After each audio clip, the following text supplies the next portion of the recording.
All right, let's go ahead and call this Pompano Beach CRA meeting to order, March 19th, 2024. If I can ask everyone to please put their cell phones on vibrate or silent mode, that way we don't get disrupted during the meeting, that would be great. So please check your cell phones. Let's go ahead and call the roll. Commissioner Fournier? Here. Commissioner Moss? Here. Commissioner Perkins? Here. Commissioner Seeger-Sini? Here. Vice Mayor McGee? Here. Mayor Harden? Here, thank you. If I could ask everyone to please rise for the Pledge of Allegiance. I pledge allegiance to the flag of the United States of America, to the republic for which it stands, one nation, under God, indivisible, liberty and justice for all. Very good, thank you. May you be seated. Can I get a motion approving the CRA Board Meeting minutes of February 20th, 2024? So moved. Second. Moved and seconded. All in favor say aye. Aye. Opposed? Motion carries unanimous.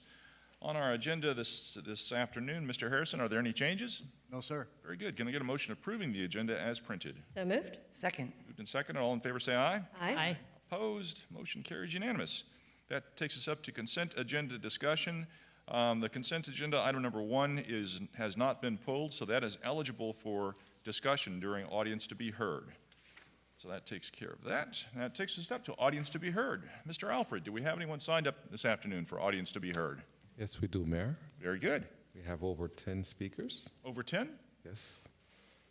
Wow, okay. Well, we'll see how many we can get done. First half hour. All right. Okay. First speaker is Marie Johnson, followed by David Miller, followed by Gregory Dyer, and followed by Alexandra Abad. Mayor, for what I'm seeing here, before this first speaker comes up, I'm noticing that quite a few of them here are here to talk on the item on the agenda on public art. On what? Mural, the item on the agenda. Okay. Because, yeah, if people are here to speak on an item on the agenda, I don't want to cut anybody out of audience to be heard, but if you're here for an item on the agenda, then unless it's item number 1, there's no need to come up to audience to be heard. We'll be dealing with the items individually, but if you'd like to speak on something that is not on the agenda, then absolutely, that's what audience to be heard is all about. So let's see. You want to call the first name and just Okay. indicate? Have them indicate if they want to pass, wait till the regular agenda, just so we're clear. Okay. Marie Johnson, are you here to speak on the item on the agenda? She is? Okay. On the item on the agenda. Okay, very good. Then you can wait until it comes up on the agenda. That's great. Thank you. Next speaker, I believe, is David Miller. Yes, sir. Mr. Miller, are you here to speak on an item that's on the agenda or just audience to be heard? Audience to be heard. Very good. And please come forward, name and address, 3 minutes. Thank you. So yeah, I would like to speak on the item, but not at the moment. David Miller, 2621 Northwest 13th Street, Pompano Beach. I want to first say thank you to Public Arts and a special thank you for the Kappa Foundation. What I have here is a flyer that I want to give you all. We have an autism awareness event, something that I put together, and just for you all to be aware, because I know you gave a proclamation last year, so I want you guys to come to the event this year. And you know, I walk around and I do this thing where I talk about cultural arts ambassador. I wanted to actually say, as this, maybe this isn't the right meeting, but as we build this city, I want you to know that cultural diversity is becoming a little worn out. So my efforts, if you guys follow anything I do, bridging generational gaps, historical, those are becoming stronger for the city of Pompano, if you recognize or realize that. I like to also say that thank you for all the opportunities provided by Pompano Historical, Rock Road, and Sample McDougal House. We provide stellar programming. Yeah, and I just wanted to make y'all be aware of that because that particularly pertains to District 5 as I speak with a lot of elders from Palmer, John Knox, and then our seniors from the EPAT Larkins. I had a little more time, so I just wanted to say that man, it's been a lot happening. I appreciate you coming to my event, which was through the Tiger Trail Festival. I never got a chance to say thank you. Some of you guys know about events held that I do. We honored our educators, and then Commissioner of District 4 brought out, I never saw the principals of the schools from Pompano. Wow, that was a great event. Not even an event, it was a meeting, and I learned a lot about the conditions that Pompano schools face right now. And yeah, I understand that workshops and all these things help to educate the students. I'm now the president of the Jan Moran Learning Library Friends Group. So I encourage you all to come out and read at the Collier City Library as Commissioner Moss used to do. And you know, we just have a lot of new things happening, a lot of artwork coming up, and these things are a segue to the build of the city. I'm getting a lot of reviews about that underpass of 95, and people are wondering what's going on. Also, people, y'all better know that thing says 25 miles per hour coming up underneath there. So I just want people to remember and recognize that. And thank you, Commissioner Perkins, for that meeting with the principals. I did not know that these people were in there doing the works they were doing. So here's my event flyer. Appreciate the time. If you could just give those to the clerk, that'd be great. Thank you. Next speaker? Gregory Dyer. On the item? Very good. Next speaker? Alexandra Abad. Thank you. Very good. Next speaker? Connie McKnight. All right. Annabelle Borge. Okay. Renee Ray. Okay. Jackie Moreland. Jackie. Morley? Okay. On both? Okay. You can come. Very good. Did you sign up? Good afternoon, Ms. Moreland. Just name and address, and please limit your comments to 3 minutes. Good to see you. Good afternoon. Jackie Moreland, 1526 Northwest 7th Lane, Pompano Beach, Florida. I'm speaking to be heard. I actually emailed all of you about 2 weeks ago, and I haven't heard from anyone except for my commissioner on what I emailed about. I was one of the recipients of the Pioneers Ball to receive the award. And so the communication out in our community now is that you want to get rid of the Black History program that we did for that weekend. We have 1 month out of the year, and we have those activities within that 1 month. There are 12 months in the year, and all we're asking for is one. And so on the heels of us receiving our award, we get notice that the city from Mr. Tabbing is not into the habit of honoring people. Now, if you know anything about Black history, we honor, we celebrate, and we look at our past, we celebrate our past, we look at our present, and we celebrate our future. And to take the 1 month that we have and talk about that these programs need to be cut or they need to be removed, it's mind-boggling to me. And it seems like anything that we want to try to do for the Northwest community or what we support, Ms. Perkins is only one commissioner. She has one vote, but it seems like when there are things for our community, we're voted down. We don't have a voice, so we're constantly coming off as we're aggressive or we're too much, but the passion that we have to be heard is going unheard. I've worked hard in this community. I'm an educator with a master's degree of 41 years. I've watched my parents build this community on their backs. And for us to not have a month and a few things out of the week to honor our history, it's appalling. I have a granddaughter, I have a son that's a BSO detective and works in the jail, and we give back. Our parents taught us to give back. And I'm just tired of not being heard. I'm tired of my community not being recognized, and I want us to be heard. I want us to be seen. Mr. Dexter Smith did an excellent job with that program. People are being honored that haven't been honored before. We have young entrepreneurs, we have educators, lawyers, doctors, and we have one weekend to show Black excellence. Maybe it was too much Black excellence, I don't know, but it was a beautiful night.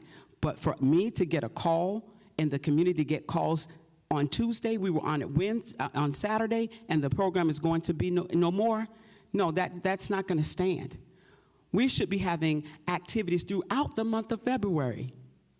And there are Black citizens in every commission's district. So it's not just Commissioner Perkins or Commissioner Moss's district, it's everyone's. Thank you. Thank you, Ms. Moreland. Just for the record, Mr. Harrison, you can correct me if I'm wrong, but we don't intend to discontinue the Pioneers Ball at all, do we? No, sir. Very good, thank you. I just want to get that out there on the record for everybody to hear. Thank you. Thank you. Mayor? Yes, Commissioner Perkins. Yes, I am very concerned about the Black History Month events. There are there's 12 months in the year, and the community is only asking for just February to acknowledge Black history. We did have I think Mr. Dexter put together a fish fry for part of the Black history. And it was not attended well simply because there was no marketing involved. And the community basically blamed me because I didn't get the information out to them. And I just thought maybe, cultural arts would do the right thing and put it out there in the community so everybody would know about it. So there were some very good events that took place, through cultural arts. It was just not marketed properly so that the people could, know about it and be present if they chose to. But I think we need to continue with the Black History Month and possibly do a little bit more. I think we did a little bit more last year than we did this year. And continue it only for 1 month of the year. That's all we're asking. And I think it's either 28, 29 days in that month, and that's it. So I would like to see us do a little bit more and market whatever you're doing on a massive scale so that everybody is aware of what's taking place for that particular month. Thank you. Very good. I'd just like to point out that Black History Month is very important to this city, and I think we had multiple events that the city sponsored and was involved in, and I personally was at. I think we have done a lot for Black History Month, and I intend to continue that as the mayor. Thank you. Next speaker. Wanda Lee. Very good. Thank you. That concludes it. That concludes all needs to be heard. Very good. All right. That takes us up to our consent agenda. Can I get a motion approving item number 1? So moved. Second. Moved and seconded. All in favor say aye. Aye. Opposed? Motion carries unanimous. Thank you. That takes us up to our regular agenda. Item number 2 is a resolution. A resolution of the Pompano Beach Community Redevelopment Agency approving and authorizing the proper officials to execute a license agreement between the City of Pompano Beach and the CRA for the city's placement and maintenance of painted artwork on the south, west, and north exterior walls of the building located at 11 Northeast 1st Street pursuant to the Cultural Affairs Department's mural project utilizing artists from the Bailey Contemporary Arts Artists in Residence, providing an effective date. So moved. Moved and second for discussion. Good afternoon, Mr. Taving. I understand we have some new information to present on this item. Yes, good afternoon. For the record, I'm Ty Tabing. Excuse me, I'm the director of the Cultural Affairs Department. I appreciate the opportunity to bring forth this item again today. It's my opinion that we didn't provide sufficient context and historical timeline regarding the Trail of Honeybees and its importance to the Cultural Affairs Department. So I appreciate the opportunity to be heard again today. So I wanted to just provide a little bit of background on the Trail of Honeybees. The next slide provides kind of a timeline, but our goals with the Trail of Honeybees is really about connectivity. It's about connecting some of these names have kind of changed over the years. I don't believe the Innovation District is quite the term that's being used these days. I think most of this falls under the new downtown. But it is about connecting both sides of Dixie Highway. It's about connecting 3 of the 4 cultural affairs facilities, Cultural Center, Bailey Contemporary Arts, and Ally Cultural Arts. And it's also about connecting our present to our past. The history of Pompano Beach was an agricultural history, and so the Trail of Honeybees allows us to tell that story, which is why the Pompano Beach Historical Society voted unanimously to support our project. The second goal we're trying to achieve is to create a cultural asset that visitors to our city can explore and learn about the history of the city, while at the same time their interest is piqued and they pursue that next mosaic tile about the honeybees that's just ahead of them a little bit. And importantly, the honeybee really symbolizes a lot of things that, in my opinion, really capture Pompano Beach.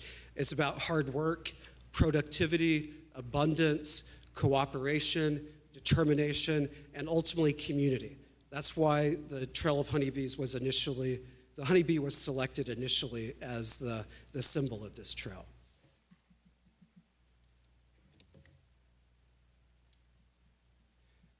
Again, those are the 4 facilities that Cultural Affairs Department programs. 3 of those 4 are on the Honeybee Trail. Again, the Cultural Center, Baca, and Ally Cultural Arts. Only Blanche Ely House Museum, which is a little further west, is not included. And some of the milestones related to this, it really started in 2015 with the redevelopment of the Ally Cultural Arts Building. At that time, 11 honeybee images were placed in the architecture of the building.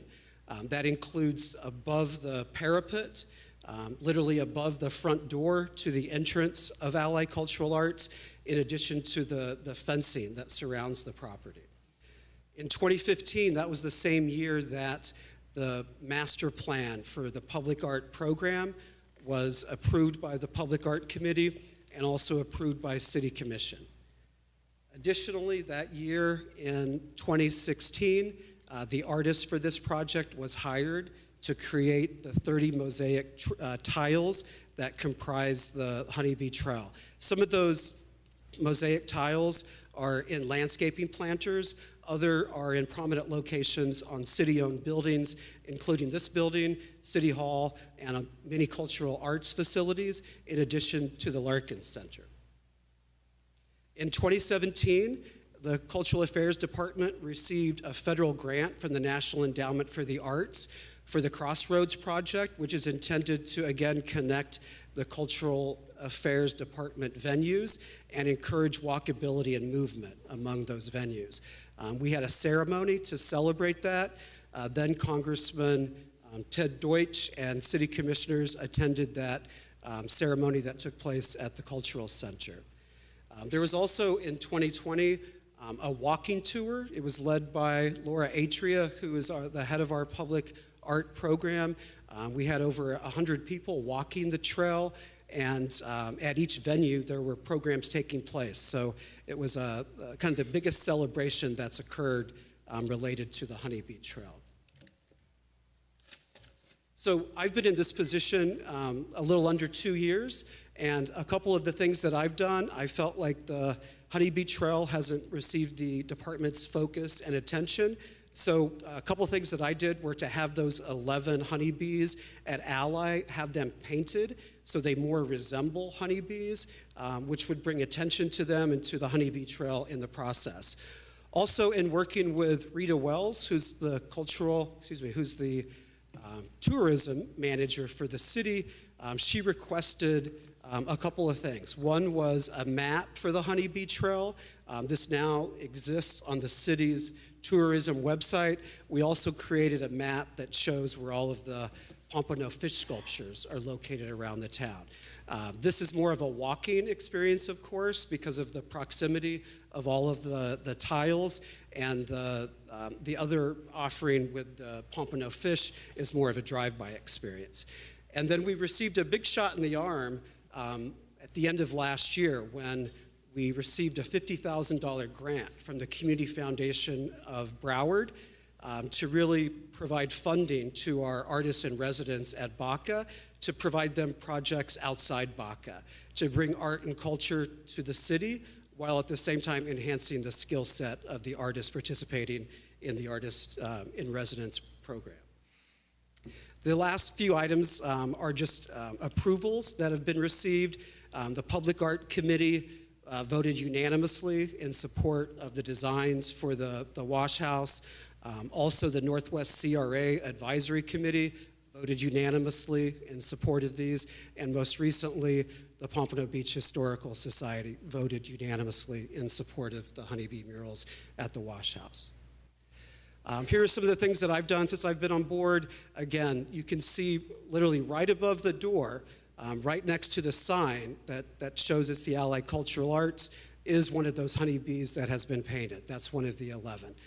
The other one is above one of the doors to the courtyard. The photo shows the maps that were created and also some marketing assets to support the trail going forward. And here I just want to reference a couple of relevant pages out of the public art plan that again is in effect now and will continue to be in effect until the end of next year. And this page really speaks to why you do projects like this. And it basically speaks to creating curiosity and piquing people's interest, and that encourages movement and walkability. And that's what was hypothesized, and the Public Art Committee committed to this, and on this particular page, page 20 of the Public Art Plan. Additionally, on page 26 from the current Public Art Plan, it references some wonderful projects that were just not part of the budget. One of those projects specifically states to place a mural on the west wall of the old laundromat building, the wash house at First Street and Flagler. Again, with the funding that was received from the Community Foundation of Broward, there are some parameters that come with that funding, of course. Most of it is related to providing new opportunities to the artists in residence, also to create activations that begin to integrate art and culture into this emerging neighborhood, into this new downtown, and lastly, to raise awareness of our BACA Artists in Residence program. In our application, we referenced several sites that we thought would be great activation opportunities, and the Atlantic and Dixie intersection and the new downtown was at the top of that list, in addition to the Cultural Affairs Department venues that we also operate, and also the beach. And this just speaks to some other initiatives that we see going forward as ways to energize this trail going forward. In our current master plan for the department, we reference the desire to bring digital activations, whether it's through QR codes or augmented reality. As it stands right now, we need some signage and some storytelling to really kind of make a robust presentation of these honeybees. It's a little hodgepodge, it kind of disappears and you're like, where'd that trail go? So we need to do a better job about kind of finishing the project, and that's going to be done in these other ways. And also, in terms of one of the passions of mine, I see the honeybees as being part of a larger trail that's really about art and culture that connects these venues of ours, and also about historical storytelling. Some of the better trails around the country that do this are very popular destinations. We don't have to look very far to see where Fort Lauderdale is creating their own Mockingbird Trail, which is a smaller walking district of the larger Lauder Trail that they're trying to make happen, which is a bike trail. But they've already received $5 million of what's expected to be a $60 million project. So that gets to our artists in residence. This is the current class. 8 artists were selected into the program, 7 visual artists and 1 dancer. We were fortunate to be on the cover of the Pompano magazine last October when the residency started. And again, with the funding that we've received, we've identified opportunities, and a large-scale opportunity, of course, exists just a few doors down from BACA, and that's the proposal that you see before you by artist DJ Cherry. DJ will have a brief presentation after mine, providing some examples of his work, but he's a local guy. He went to Dillard High. He went to Broward College's Visual Arts and Design Academy. He teaches classes not only across the street at Baca. He's been teaching a mural class using plywood in the alley back behind Baca. But he's also been teaching classes at the Southside Cultural Arts Center in Fort Lauderdale. He's done smaller scale projects in Fat Village, Mass District, and really throughout the region. These are some representations of his work, and he'll speak in greater depth about that. Prominently, he received a commission from Fort Lauderdale to paint one of the lifeguard stands. The large basketball court is a large-scale project, and then the other two are, again, projects that he's going to speak about as soon as I'm done here. One of the questions that came up last time was the south wall. I want to provide a little bit of an update. The south wall is First Street, of course, facing this direction. The artist has withdrew his concept, which is what's shown right there.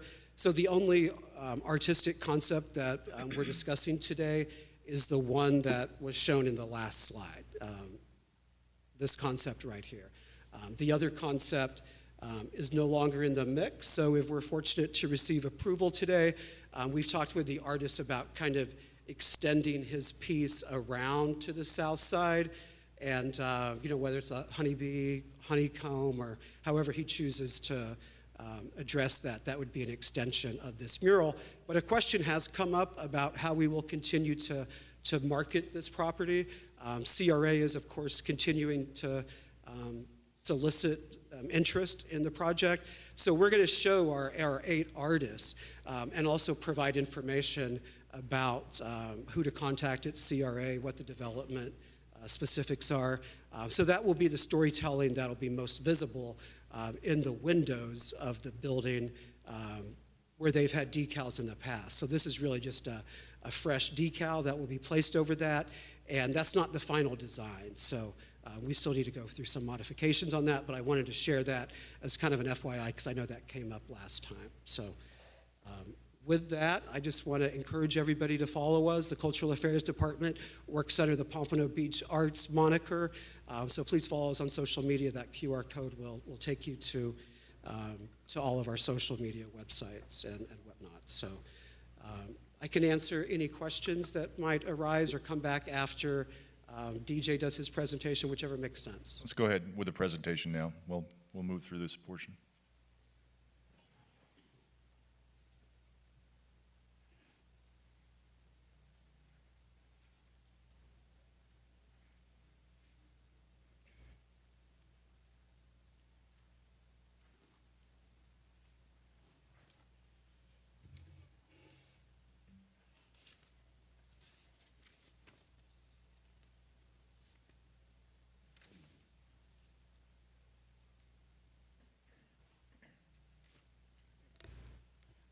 Thank you guys for having me here. My name is DJ Sherry, Haitian artist local here in Broward County. Graduated from Dillon High School, then later on pursued my education at Broward College. So I currently right now paint murals and provide art classes. It's something I love to do, and I've been doing this for about 8 years. As you can see on the screen,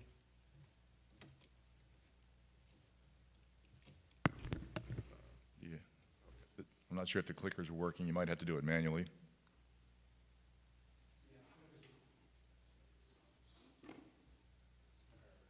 So these are some of my work. Most of my work is in Fort Lauderdale. I'm trying to branch out more in Broward County. And then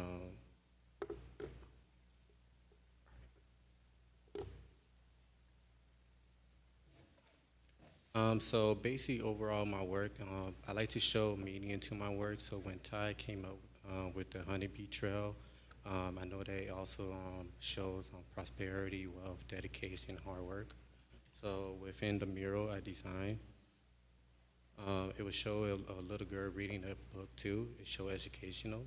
I wanted to mix in with the prosperity with the honeybee as well all together. So that's why I came up with the design. I really want to push forward with the design and paint it as well to show everyone the meaning of it, so it could correspond with everything I'm trying to do for my portfolio. Very good. Thank you. Appreciate your work. Appreciate you being here. Thank you.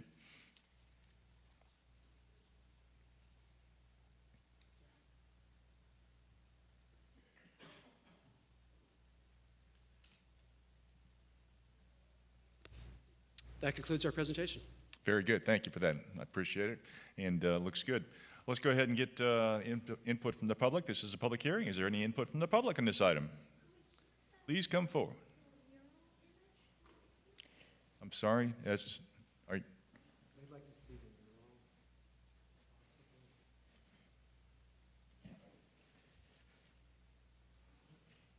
You're going to have to switch back to the overhead. Mayor, Uh, I have a technical Commissioners? question. Segerson, okay. I just want to clarify Quickly. where is this on the wash house wall? Yes, the West- west-facing wall that would face Dixie Highway. Okay, thank you. Very good. Good afternoon, sir. Just name and address for the record. My name is Chris Brown, and my office address is 2300 East Atlantic Boulevard. And I come here as a supporter of Mr. Cherry. I come here for two reasons. One is that one of the things that my partner and I, Kim, and I wanted to do when we first got here in 2009, and I've been here over 15 years, is we wanted to establish an art scene for Pompano Beach. A great city is not a great city without art. And so we, as you know, proposed several facilities. One was the Cultural Center as a joint venture with the library, and that was one of the things the CRA proposed, and you accepted it, and here we have a great cultural center. The second building was the Baca building, and the Baca was an art center, and the idea of the art center was to have artists upstairs and a gallery downstairs for local artists. And the third project was the Allied building, and that was more of a performing arts center. And when we got here in 2009, we took a tour of Pompano, and I've tried to find art galleries in Pompano. Do you know how many art galleries there were? There were none in 2009. So we had to establish art here in order to create a whole redevelopment. Nobody wants to live in a city without art. And I wanted to support Mr. Cherry because the second reason I'm here is I have a fine arts major and a degree, and it comes from a good school. And he's a fantastic artist. He really is. He's unbelievable. And I think you should consider approving his work at the wash house. Thank you very much. Very good. Thank you, sir. Appreciate it. Ladies and gentlemen, please, I appreciate your applause, but please keep it to yourself. Next speaker? Anyone come forward? Anyone further wants to speak on the item? There were a bunch of people earlier.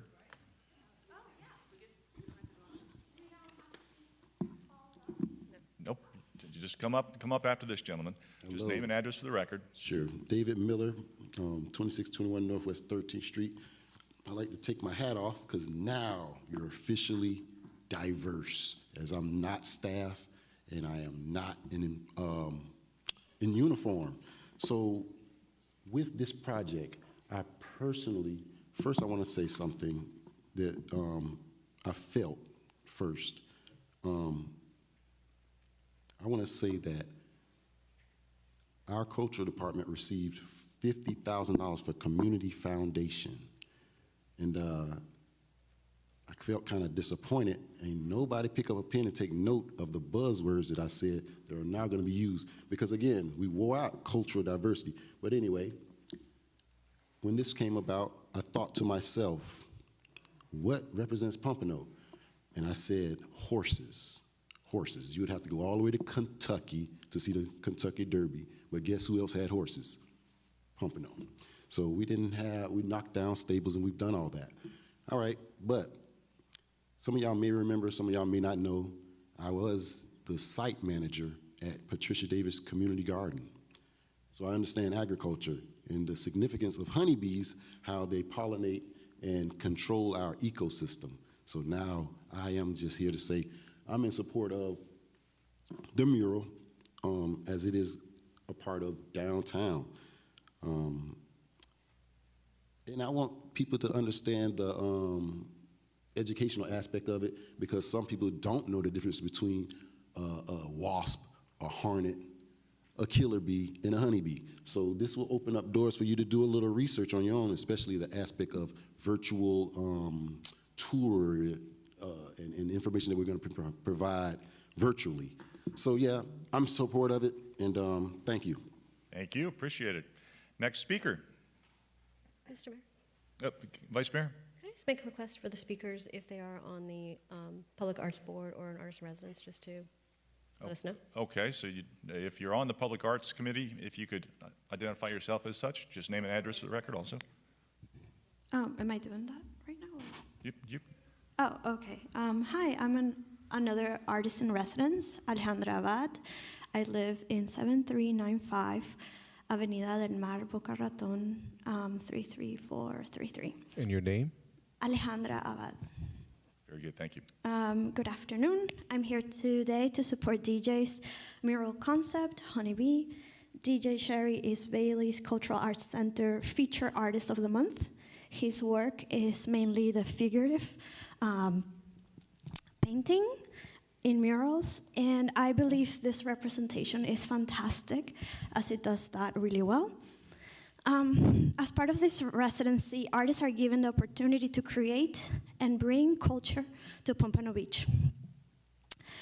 Because of DJ's artistic talent, the city does receive grant money, and I believe it is the city's duty to support the artist and the culture.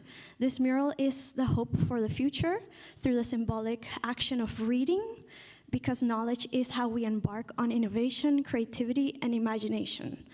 Part of DJ's artistic practice is figurative murals, as I said before, and this gives the power of empowering others to see the beautiful vision of the future.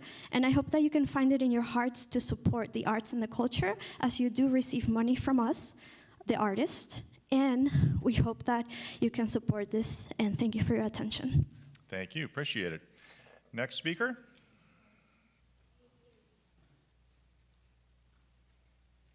Good afternoon. Just name and address for the record, please. Wanda Lee Erickson, 1641 Northeast 43rd Court, Pompano Beach. I'm a professional artist. I own a business of faux painting murals. And reading his mural, I find it very beautiful, sunshine, entertaining, and encouraging. I'm supportive of his mural idea. I find nothing wrong with it. It's very professionally done, and I just wanted to say my piece for today, and happy first day of spring. Thank you. Thank you, appreciate you coming forward. Next speaker. Come on down. Just name and address for the record. Howdy, I'm Gregory Durr, 9528 Lancaster Place, Boca Raton, Florida. I'm a professional artist. I was a past AIR resident and muralist. I've painted over 50 murals. I know a lot about the business of it.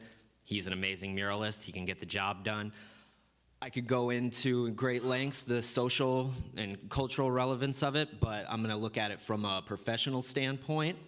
When you purchase a mural, it becomes yours, and it's part of the city. It's something you show to other cities and visitors, like, look at our city, it's beautiful, it's great. If you'd had one of his murals, you're lucky to have it. As far as design goes, things that get chosen, any city would choose this. It has pretty much everything you're looking for. Figurative elements, big thing. Everybody likes that. Everybody wants to see it. The bees, it relates and is relevant to what Ty was talking about. I just think it's perfect, and he can get the job done, and it would be silly to not choose him. So, professional. Yeah, there you go. Bye-bye. Very good, thank you, appreciate it. Next speaker.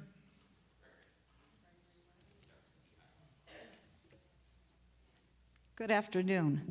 I'm Renee Ray, 384 Monaco H, Delray Beach, 33446. I also have the honor of being an artist in residence at the Bailey Art Center.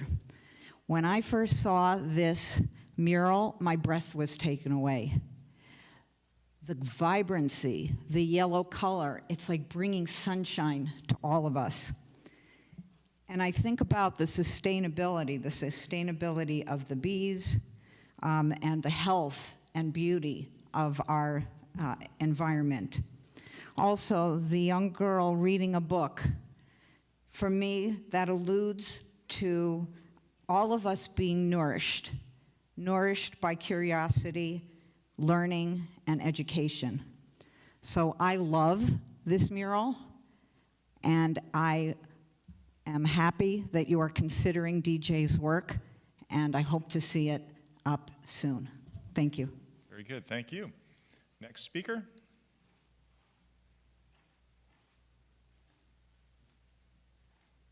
Good afternoon, Karen Moreland, 3171 West Atlantic Boulevard, a business, 1559 Pompano, Northwest 5th Avenue, a home.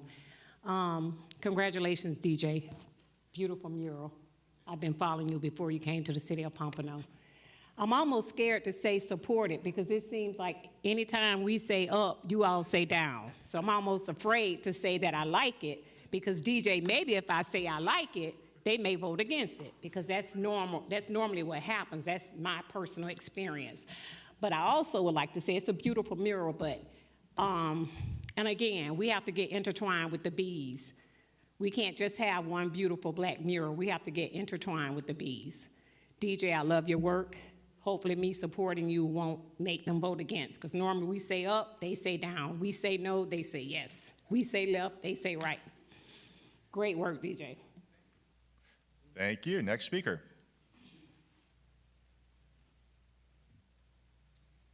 Good afternoon. My name is Connie McKnight. My address is 6822 Sienna Club Drive, Lauderhill, Florida, 33319. I'm here today to support my friend DJ. I'm also a former Broward County educator. I taught for 21 years. And I have a special interest in this project because the girl depicted is my daughter. She's unable to attend today, so I'm reading a letter that she wrote. Good afternoon, my name is Cameron McKnight. I am currently a 9th grader at Pompano Beach High School. I had planned to speak today, but unfortunately one of my AP tests was rescheduled for today, and it's the last week of the quarter. I'm aiming for straight A's. I want to express my disappointment after hearing that DJ's mural had not been approved. This project is very personal to me because I'm the girl in the picture. The picture was taken more than 3 years ago, at a time when I did not know where I was going to high school.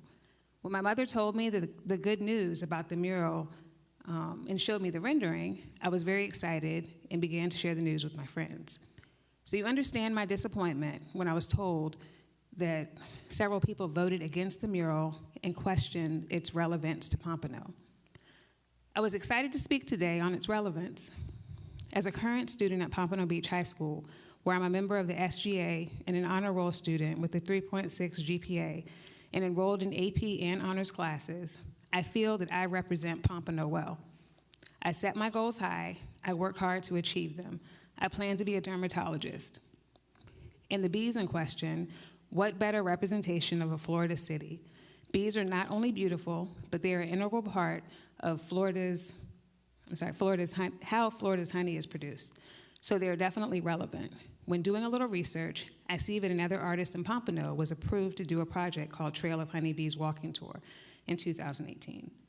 It was very educational, and based on what I read, it was a success. The mural could reignite the conversation around that project. I believe that there are parts of it that still exist. Art is subjective, and everyone has their opinion about what is relevant and what is beautiful. I ask you to reconsider your decision and approve this mural project. Thank you. Thank you, appreciate it. Good luck to your daughter. Next speaker. Good afternoon. My name is Dennis Church. I'm from Delray Beach at 384 Monaco H on zip code 33446. I'm a professional documentary and street photographer, and I'm just getting started. Next year will be 50 years in this profession. I first saw this mural mock-up this morning, and I was immediately struck by its impact, which I think is very important because in a city where people are moving quickly, you need an image that has that immediate impact. Now, I sense that everyone's in support, but if there's any doubt, I'd like to just do a little story about my own experience with public art. 40-some years ago in the city of Madison, Wisconsin, I was given a $1,500 grant to photograph the State Capitol Concourse and the State Street Mall, which connects the University of Wisconsin with the State Capitol. And I worked for 1 year, and the amount of money was $1,500. Now, from that, placed in the State Historical Society was an archive of photographs that I don't think you can put a value on today. So if there's any doubt about the investment level quality here, it's a bargain. So in that perspective, I think any public art is really a super bargain. So that's my comment. Thank you. Very good. Thank you, sir. Appreciate it. Next speaker.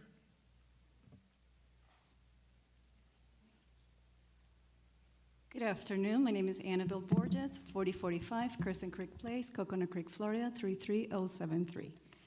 I'm not an artist, not related with that community. However, as a data analyst, I just Googled the percentage of the population in Pompano Beach, and we have 29% African and 24.15 Hispanic. I'm Hispanic. I was born in Puerto Rico, and my parents are from Venezuela. And as a Hispanic, I learned, because I didn't know this. I just did my DNA search. I'm 3% African. I didn't know that. So as a Hispanic, we have African roots. So that means that 50% of your population is African. So this is a representation of your population, and that will solve another problem that you had just recently. One of the points that somebody brought in. So instead of celebrating for February, you will have a whole month, a whole year celebrating the culture. Another thing that I wanted to bring into attention, besides the data, is the art. It's not, if you remove the girl, you're not representing his art. It's like looking at going to the Louvre and removing Mona Lisa and just leaving the landscape. It's not the same thing. So if you remove her out of the picture, it's not the essence of his art. Thank you. Very good. Thank you. Next speaker.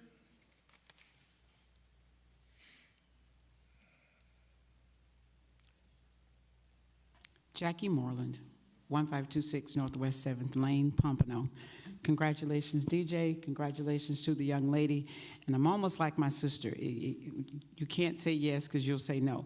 I am so proud of the work to see the young lady there and this young man from Dillard. But we have artists in schools in Pompano. We have little girls that look like this at Blanchette, Markham, Sanders Park, Pompano Middle, and it should represent us.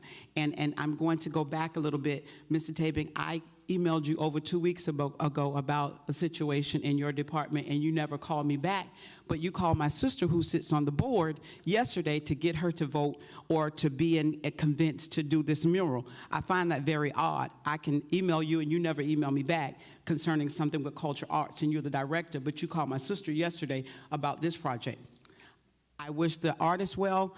I'm not so sure that I'm even convinced that we should do this, but the murals should represent the communities where they are. And if that's us and it's in our community, it should be more of us and more murals that look like that. Very good. Thank you for your comments. Further input from the public?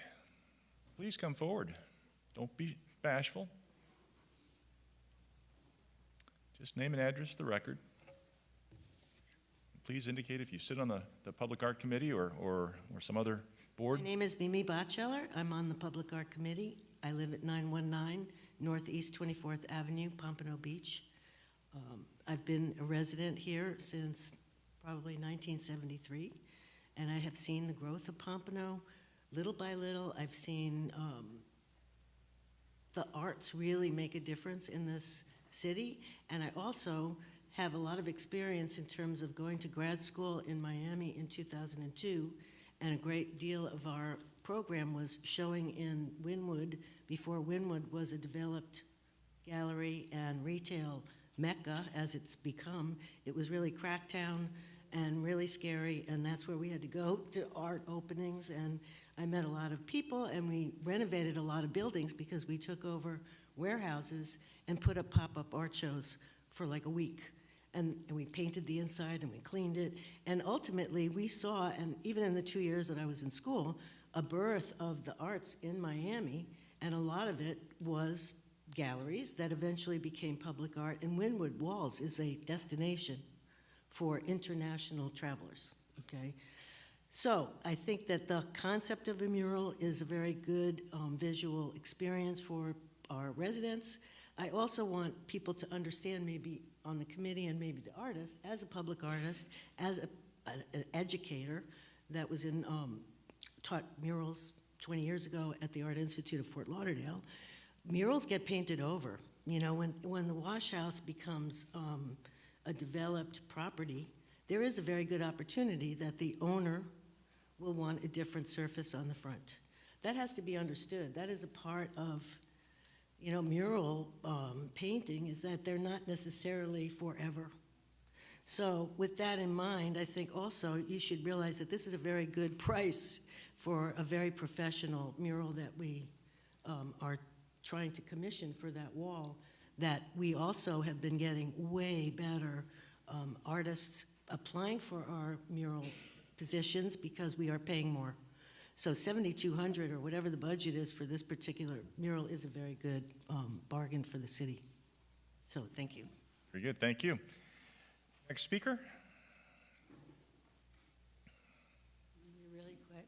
Patricia Rowley, I'm right now at Pompano Beach Historical Society. I think you got a letter, but I'm just wanting to let you know that at the last meeting we did have a whatever on it, but the entire board did vote unanimously in favor of this project. Very good, thank you for that. Next speaker.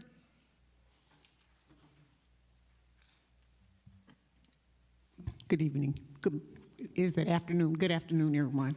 I'm Marie Goodrum Johnson, and I am on the Public Art Committee. And I'm just standing to say that diversity isn't going anywhere, and I just applaud the young man for doing what he's done. And we will always have an opportunity to do what we're doing as a committee. And the thing that I'm most proud of is that we're reaching the children in the community. That, for me, is very powerful. And it's going to be everywhere. It's not there yet, but it is going to be everywhere. And the way folk are coming up talking about their community, I think that's powerful. But I just want to leave the audience and the commissioners with one thing that was said by Emily Dixon, since we're talking about bees. Fame is a bee. It has a song. It has a sting. Two, it has wings. Thank you all. Thank you, appreciate it. Next speaker. Any further input from the public on this item? Going once, twice, public input closed. Thank you. And I just want to say thank you to the Public Art Committee members and everyone who showed up. Thank you for that. Let's open it up for commission discussion. I believe, let's see, Commissioner Segerson-Eaton, yeah. Thank you, Mayor. I just wanted to, for the record, correct some things. And as I was referring to, when I referred to the artwork, a number of times I said it's absolutely gorgeous, beautiful, superb, and I still feel that way. I'm not sure, for me personally, I would never ask an artist to remove a person. I don't exactly think there was any discussion of removing the girl or the children from either mural.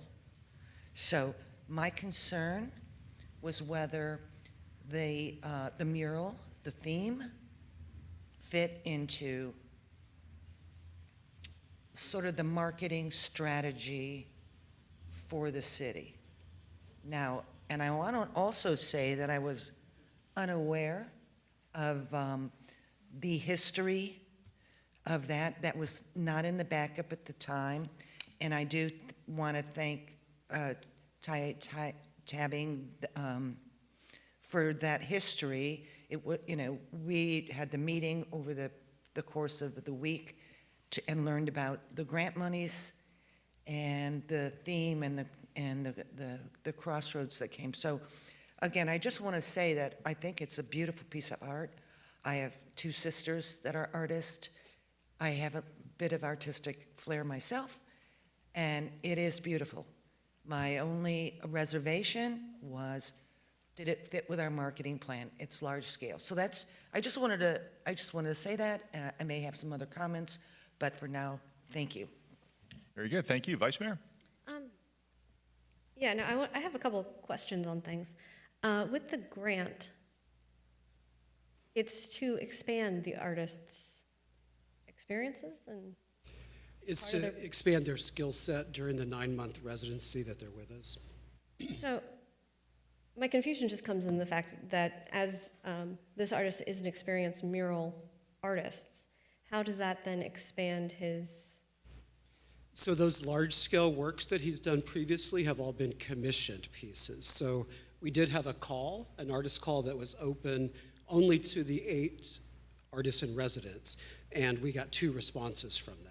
So it was a little bit of a different model, and that means something to an artist to be able to say they responded to a call, they won the call, they managed the budget, they executed the work, and it was completed to the satisfaction of the city.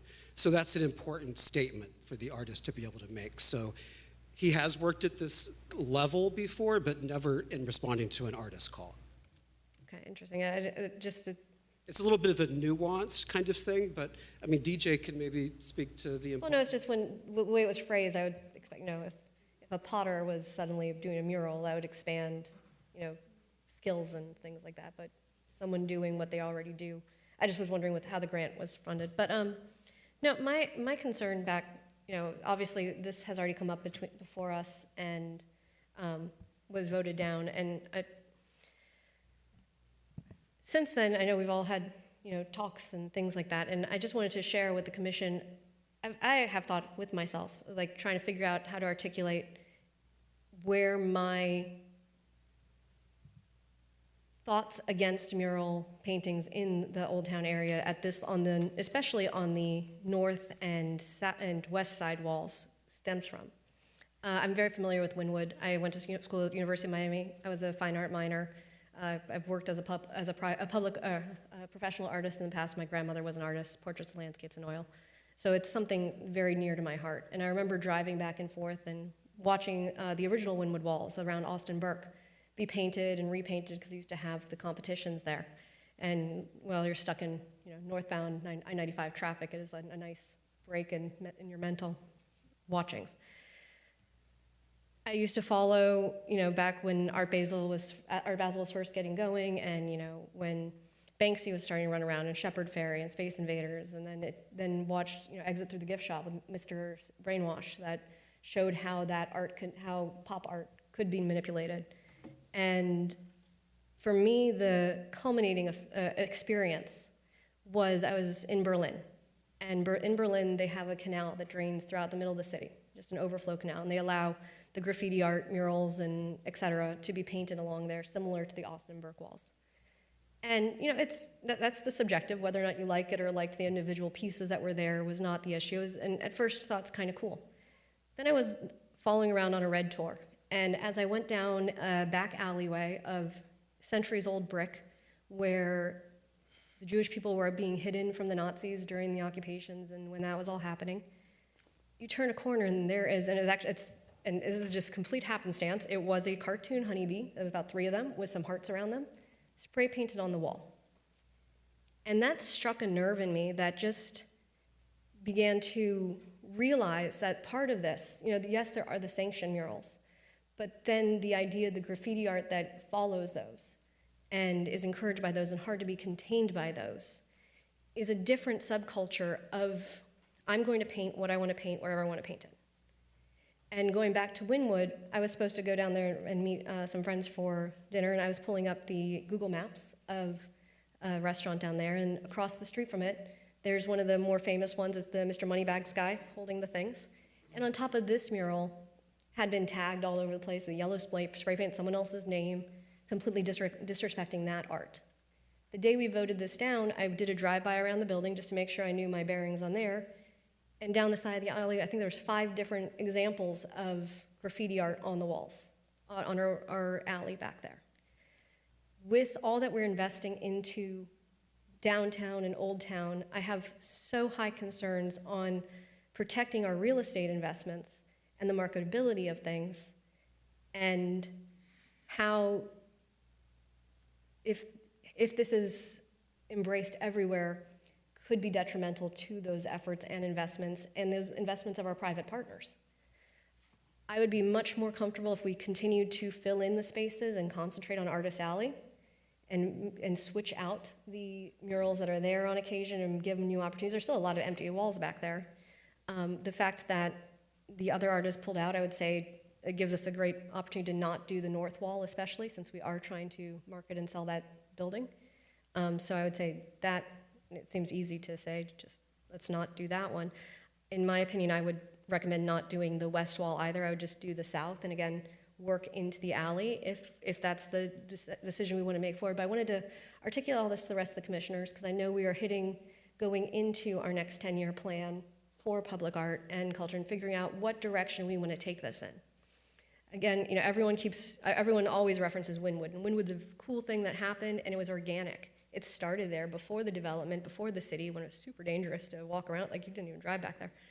And now it is a destination. But it's a totally different situation where just east of Wynwood, you have the fashion district, you have the design district, you have Art Basel happening there that Miami's been doing for years and years and years. Like I don't know if we would ever get there, and if we want to get there, we have to really focus to get there. And there's just so much here that we have so many projects, so many things that we're trying to attempt that, you know, we have the fish that are going on everywhere. Now we have bees, and then we have the downtown, and we have the casino, and we have so many things that, again, if we want to focus and try and expand the bees, go for it. I don't know if I would think that's where we focus at the moment. Maybe that's something that comes back later. I would keep the Artist Alley and make that a destination before we start painting on the rest of the buildings, especially areas that's going to be most likely painted over or knocked down. And really just think through what direction we want to go in with art in the future, because it's beautiful work, it's investments, it's in both in private buildings, our buildings, your time and talent,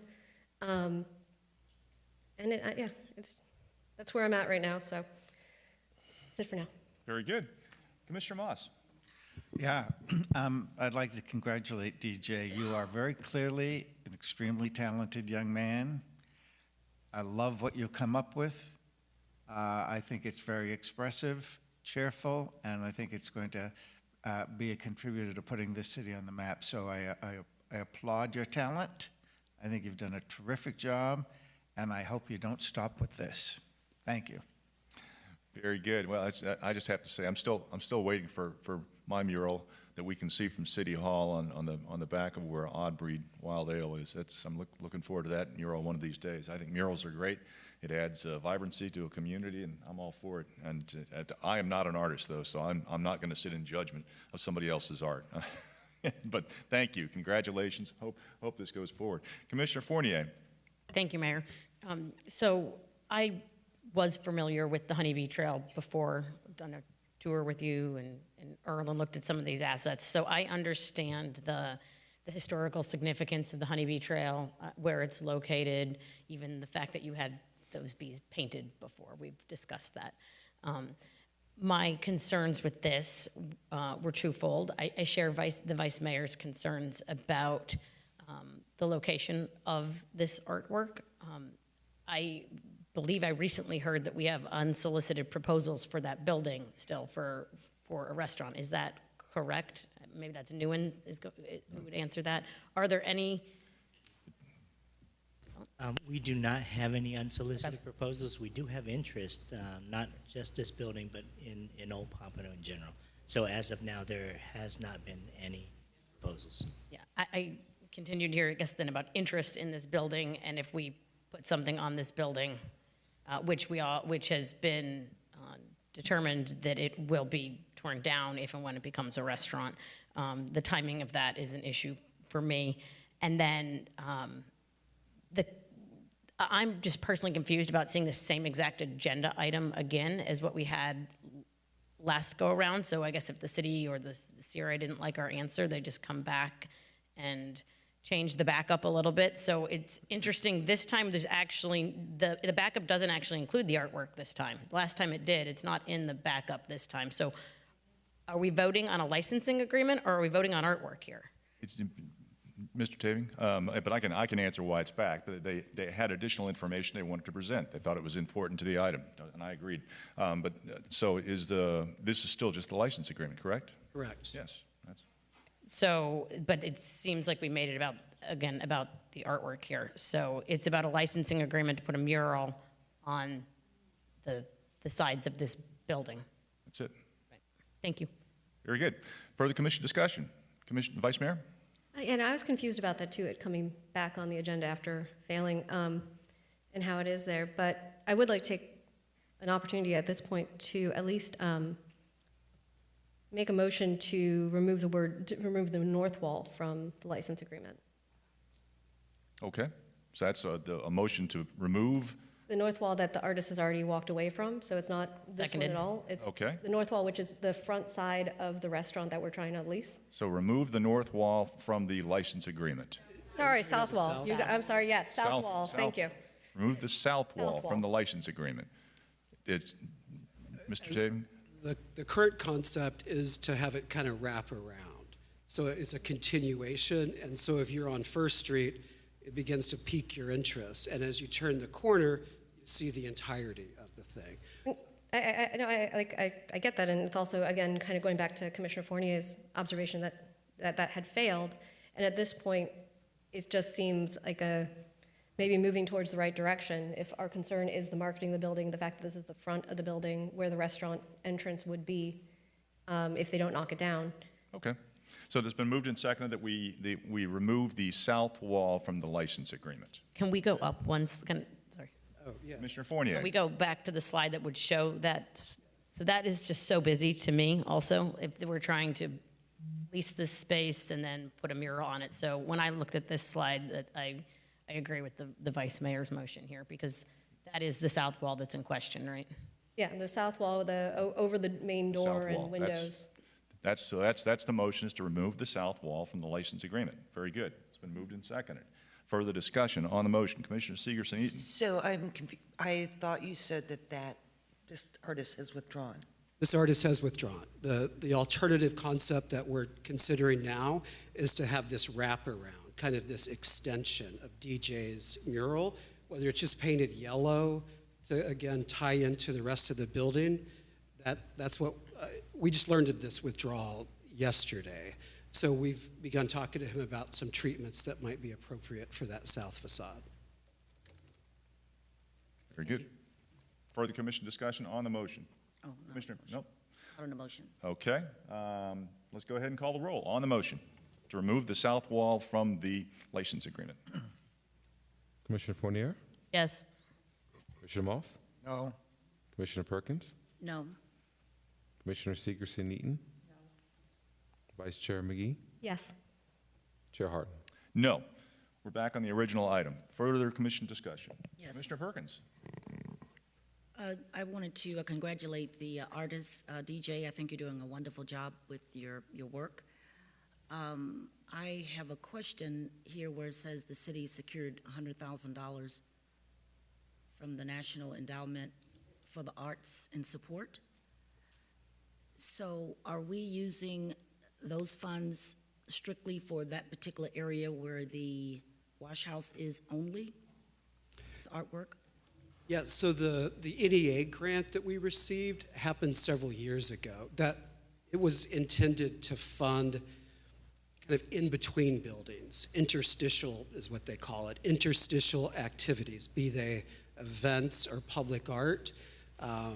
We received that federal grant, and those funds were expended several years ago. Okay. As it is, though, the Crossroads Trail and the Honeybee Trail, They're kind of one and the same thing. It runs from Cultural Center to Baca to Ally.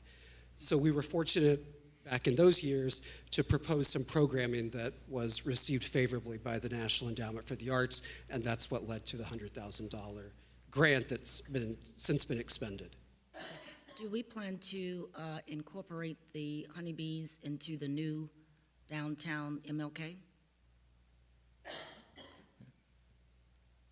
Again, I don't envision that at this point. Again, I think what I envision next is kind of tying all of these mosaic tiles together in a way so it's legible to people, so they understand exactly what that mosaic tile in the planter is and how it provides connectivity among these other mosaic tiles and ultimately gets people out walking and exploring our new downtown. Right, because at one point we called the new downtown the Innovation District. And it says here under goals, connectivity, connect the Innovation District to the Creative Art District is what it's saying here under goals. Yeah, that's correct. The Creative Arts District previously, as Chris Brown had said initially when some of the original development plans were laid out, that was centered in Old Town and here at the Cultural Center. And the Innovation District, of course, as you know, is the, 90 acres or whatever that Roca Point will be developing. Yes, I'm 100% for the project after speaking with DJ, but I don't want to vote on this project to extend over to the new MLK downtown. I don't want this honeybee to be extended over there until we know exactly what the theme is supposed to be. Yeah, at this time, there's no intention to kind of sprinkle honeybees through the new downtown. We just want to encourage walkability among our three venues, Ally, Baca, and Cultural Center. Okay, I'm good with that. All right. Yes, ma'am. Thank you. Good, thank you for that, yes. Commissioner Segerson-Eaton? So thank you. Someone from the audience, Mimi, you just brought up a very good point, and that I just want to reiterate is that this is not like the Mona Lisa. This is not sacrosanct, right? We're searching for a vendor, an investor to continue to enliven the downtown, put in a new restaurant or shop or some sort of facility. And so there's more things to do, more places to go. And so the mural has a lifespan. Mural does have a lifespan until the person who is putting the whatever business or restaurant that it may be has the right, will have the right to do whatever they want to do on the outside of their building. That is the case, correct? I believe so. I defer to CRA on that. Yes, good Thank you, afternoon, Nguyen. Trans CRA Director. So it's always been known that this is going to be temporary. If you saw the condition of the wash house before, it was a very good alternative to keep the wall mural public art going in this area, to bring some interest into this area. We all know that, whatever happens in the wash house, whether, they keep the structure up or they demo it, if they keep the wall, there's going to be penetration. So, the wall murals are not going to be there anymore. So it's, like Ms. Bocheller said, was, public art murals should be painted over.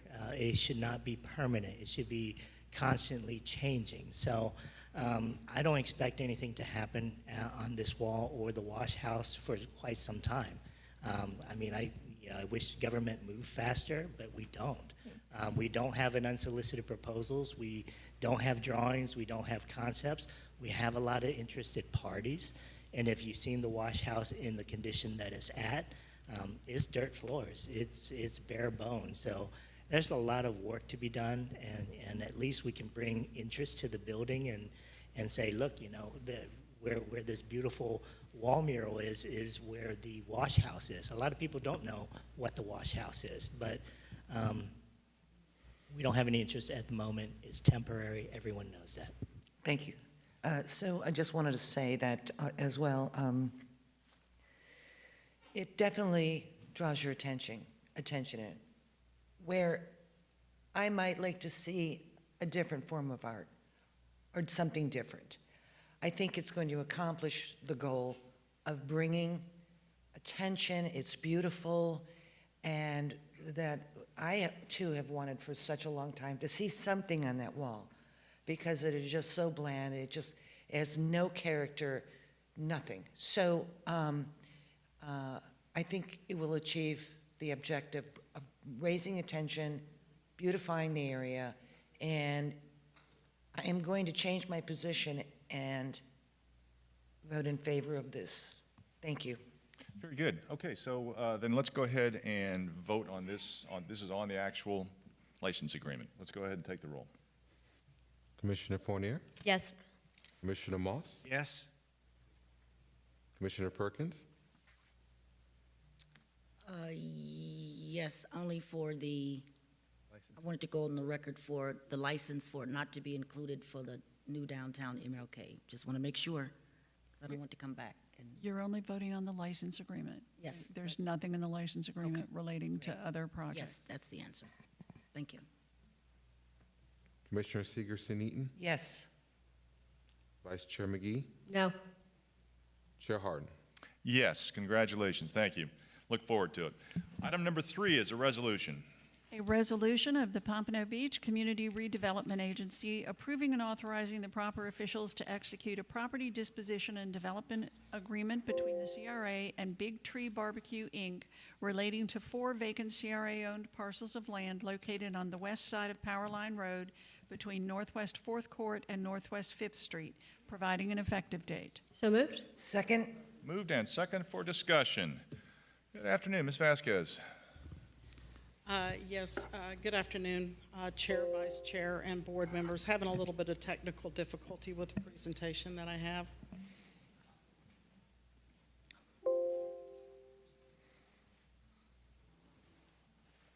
Nice chimes, though.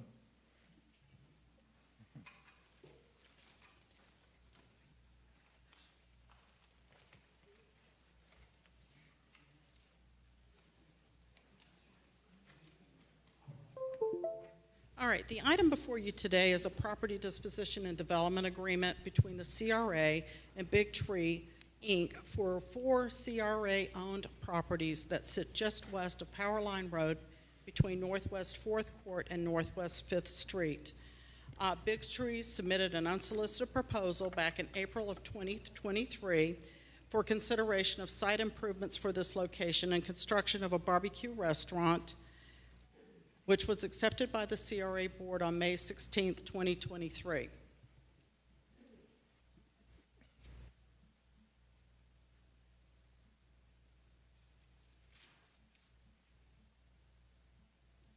Sorry. Big Tree Barbecue is owned by the Bynums. They've been in operations for 15 years, serving the community. Started out as a backyard barbecuer and then went into a food truck operations, and now they do catering as well. These are the properties and where the location is. Over the past several months, they've been working on updating their business plan, securing financing, and assembling a design team by partnering with Studio US Design to assist in the site plan and restaurant design. Currently, their preliminary design site plan is construction of a 1,500 square foot restaurant with a 300 square foot patio area for outdoor dining activity, parking lot, dumpster enclosure, western perimeter wall which will block that access that, will put in some buffer between them and the neighborhood just to the west. Also, it includes landscaping as part of this construction. The actual floor plan for the restaurant itself includes a kitchen and service area, which is a little over 500 square feet, restrooms, indoor dining area, and covered patio. This is the updated elevations that they have submitted, which is different from what you originally saw in their unsolicited proposal. And some provisions provided as part of this development agreement includes they will construct, as the developer, construct a 1,500 square foot restaurant with a 300 square foot patio and do these site improvements, including the landscaping, as well as parking lot improvements. The CRA will contribute the property, and this will be through a deferred loan to grant program, which will be forgiven after 5 years, or deducted at 1/60th per month if we don't meet that 5-year goal. The property is valued at right now currently at about $230,000. The CRA will issue an agreement for reconveyance of the property only upon issuance of a construction permit, as well as them closing on their construction financing. We will record the declaration of covenants and restrictions that will run for 5 years with the property. And we did add in a reimbursement upon transfer of the property, and this is if it's sold or transferred. What we don't want to do is give them the property, have them speculate, turn around, flip it, and then make a profit off of it. If they do, they're going to share that profit with us. We're going to allow Big Tree to come back with a strategic investment program grant incentive application for $150,000, which will help them with the ground-up construction. Right now, the current value of what there's for construction is about $803,000. Their construction is anticipated to be completed by April of 2025.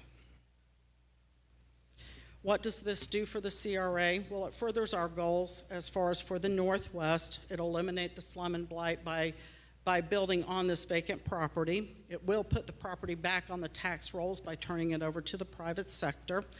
And it provides a new commercial space and an activity for the Northwest community.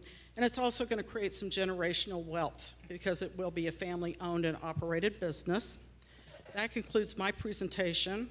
At this time, I would like to recognize that the Bynums are here, Janice and Kenneth Bynum, as well as Stacy Boynton of Studios US Design, if you have any questions for them directly.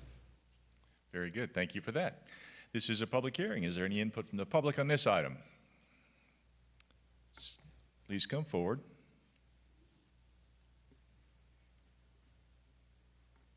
Just name and address for the record. Ms. Smith.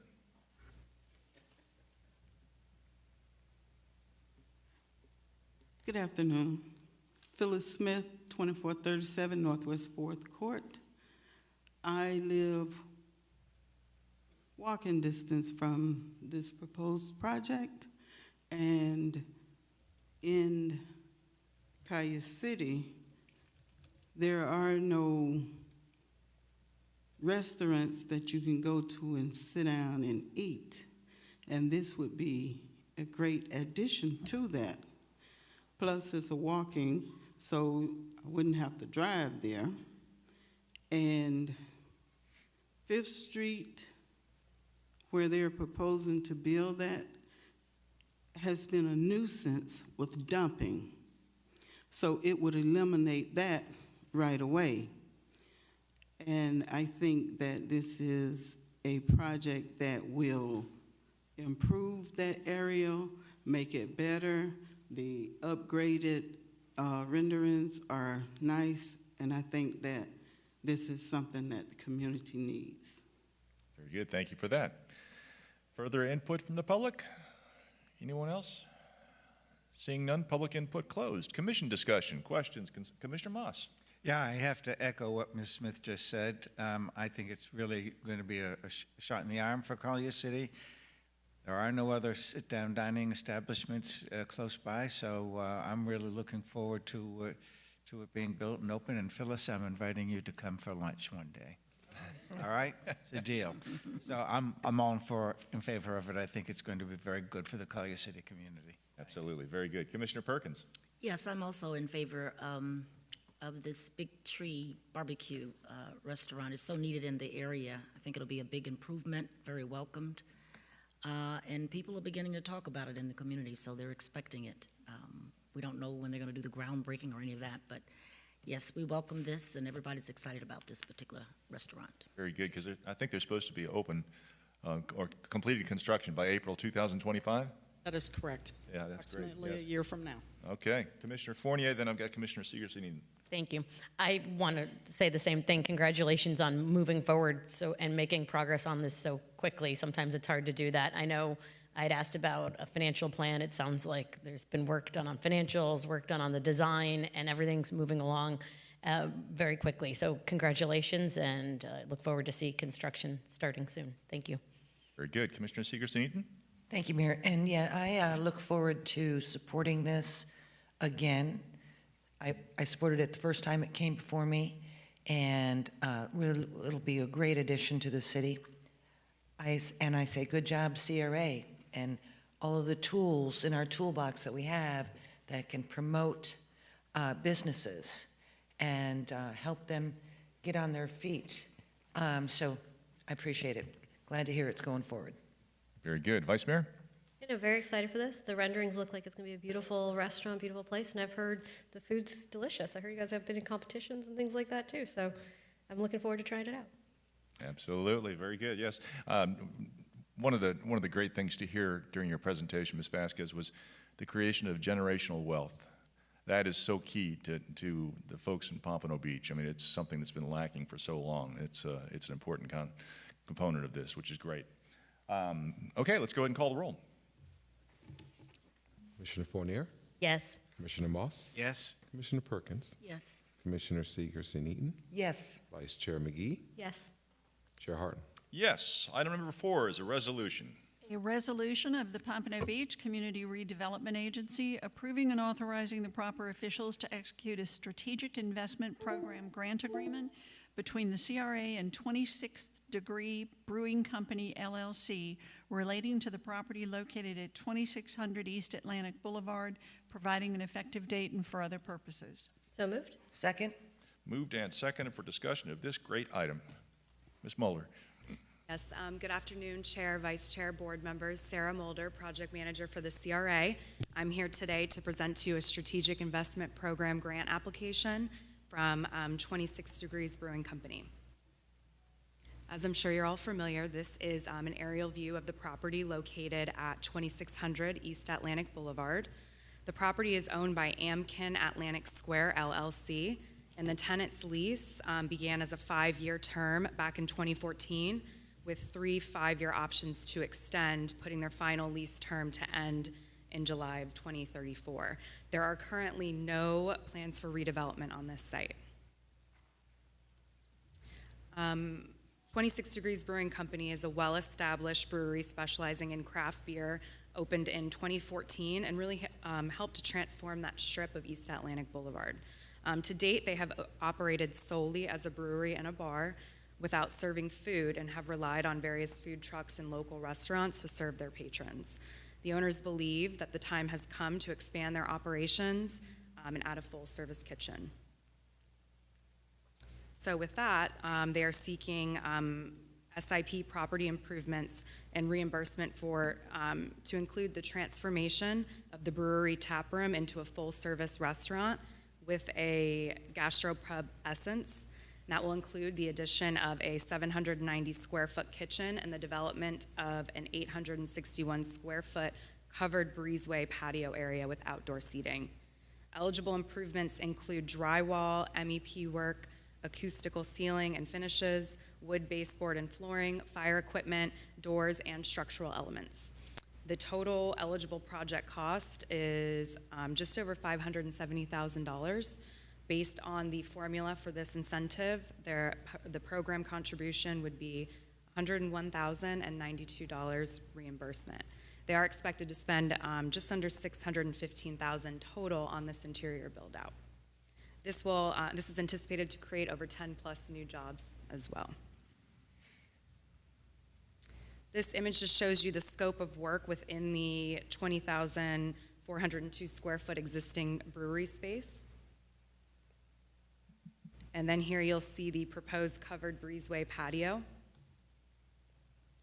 And then here is a rendering of the new patio with landscaping. And you'll also see some additional facade improvements. They will be back potentially next month with the coinciding facade incentive application for the paint and the signage.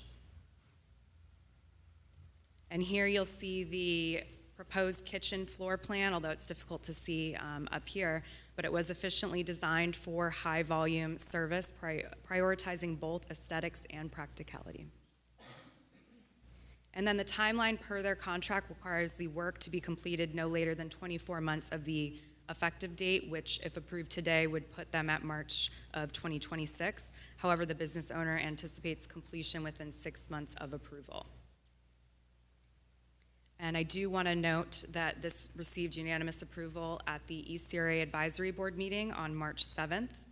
That does conclude my presentation, and I do want to note that Jonathan and Roman, the business owners, are here if you have any questions for them. Thank you. Very good. Thank you for that. Great presentation. This is a public hearing. Is there any input from the public on this item?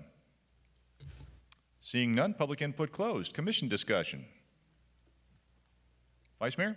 No? Okay. Commissioner Fournier.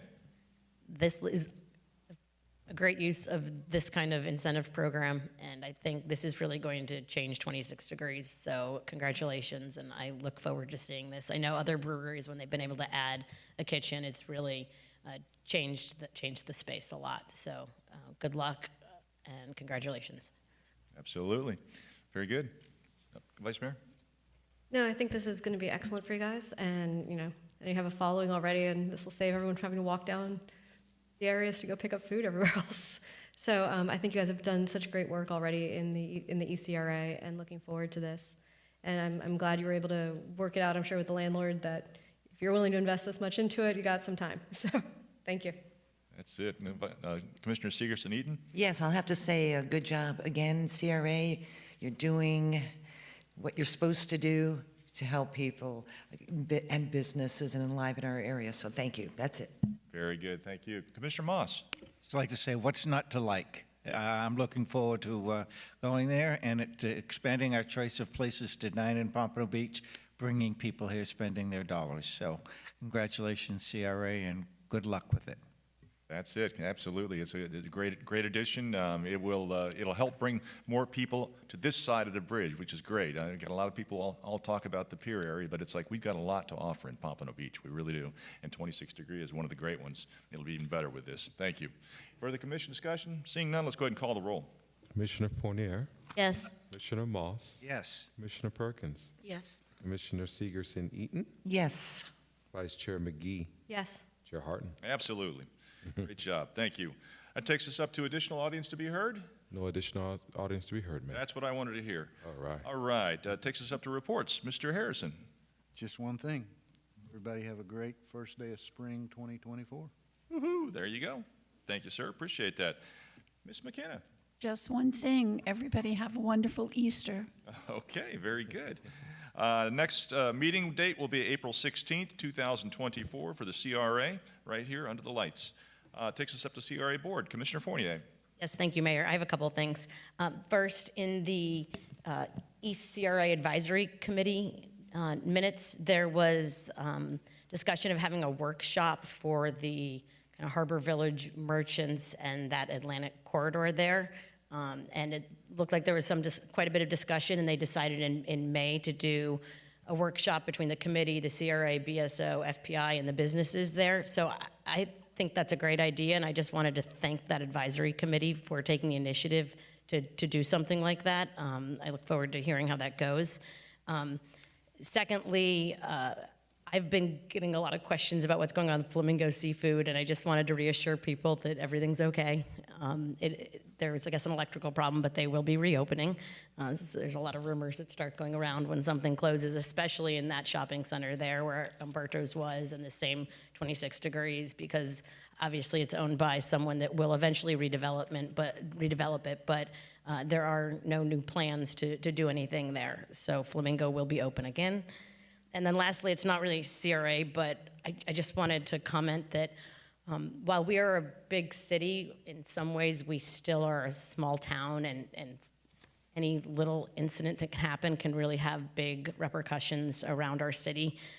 There was a tragedy at that impacted some of the St. Coleman School yesterday. So I just wanted to ask everyone to keep the teachers, families, and the students in your prayers. and to remind people that mental health is really important and you are not alone. So if you're struggling, there is a number to call. It is 988. And if you know anyone that's struggling with mental health issues, just check in on them. It's always a good reminder to do that, to check in on each other, because we're all in this together. And my heart goes out to the St. Coleman's community right now and to their students who are struggling. So keep them in your prayers. Thank you. Very good, thank you. Commissioner Moss. Thank you, Mr. Mayor. For those of you who are listening, the Saturday Senate will meet this coming Saturday, 9:30 a.m. at the Skolnick Center, where we will review the agenda for the upcoming commission meeting, and we can talk about your concerns. Also, even though it's not directly related to the CRA, I have got to congratulate our Cultural Affairs Department for a fabulous, as everybody tells me, concert in Palm Air. They counted 418 people. That's not counting the people that were sitting on catwalks and sipping on their cocktails, enjoying it. So I think you were probably at least 450, if not more people. Everyone said the music was incredible. Beautiful night. It's exactly what I had hoped for when I asked the city manager years ago about putting a gazebo there. So it's all turned out to be a big success, and I applaud Cultural Affairs for all of your hard work and for the big success that you were able to pull off. So thank you very much. That'll do it for me. Thanks. Here, here. Very good. Commissioner Perkins. Thank you, Mayor. I just have one question for Tran to ask since the last meeting. Are there any updates on City Vista? Nguyen? Yes, so the only update is the property manager, the local one, did resign after that meeting, the community meeting, so they did hire a new property manager, and I'm still trying to work on when they're gonna call the next meeting, so. Right. Yeah, I'm just concerned about some of the concerns that were, like the elevator not working and mold and mildew in the apartments. I'm just concerned about that area of it. Are any of those, have they been acknowledged or? Yeah, I know they're working on a lot of them, but I'll find out specifically those items that were brought up at the community meeting. Okay, let me know. Thank you. That's it. Very good. Commissioner Stegerson-Eden. Thank you, Mayor. Okay, it's, I don't know that it's a surprise to anyone that we have a lot of homeless or housing challenged folks down in our downtown from time to time. So some of it's in our CRA, and some of the buildings have reached out to me regarding their safety in their parking garages. So the Heritage Station, it's similar to some of the problems that were happening at City Vista. I have been working with Nguyen and Pete McGinnis and Mario from Code. So the situation is that the parking garage is totally open to the public, and I've talked about this prior. And so people are wandering up into the building. And the odd thing about it is that the fire code demands that the doors that lead into the corridors, the hallways, to the individual units must be left open for an event of fire. Very odd. They don't even have locks on them. So people are coming in there.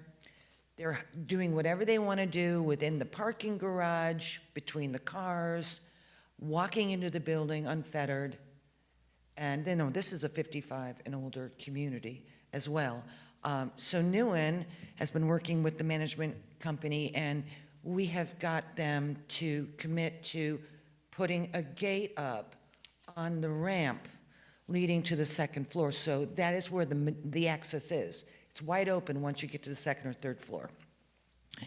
So then I became aware that we have a code in our ordinances that does not or prohibits a roll-down gate for a parking garage. So I've been looking into it, and I've looked at some gates around the area. Technology has come a long way. They look very beautiful. I think we might even have one down at the ocean, the pier garage. However, these codes that have been put into place, and I can see no other reason that this type of code is nothing more than aesthetics. Someone said, oh, that's not the best looking, you could do better, you can have gates and they can slide and this and that and the other thing. Well, we have buildings that have already been built, and the issue is they have an incredible amount of difficulty, if they even can do it, to retrofit a gate to keep their parking garages secure, and as we move towards the mixed use and public parking for businesses, and of course you have the parking for residents, having a parking garage that's wide open is not a benefit to the public. And to say that aesthetics, because I can see really no other reason than aesthetics, to say that is more important than public safety. I mean, you think people can hide behind in between cars, they can do all sorts of things in there. So I would like to see how this commission feels about having staff take a look at our code. I'd like to find out why why they were banned. I don't see any logic to it.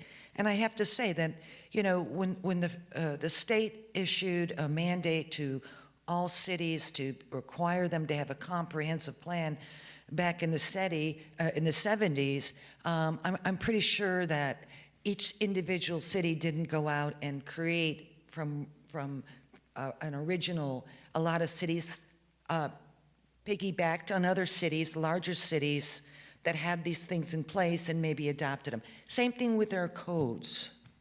I do think there's room for change in that, and I'd like to see how y'all feel about having staff look at it, come back to us for a further discussion, because I think it's necessary. Okay, 'cause, I mean, that's really, it's a city issue, it's not a CRA issue, number. Well, these are buildings that are in our CRAs. I understand. I knew you'd say that, Mayor.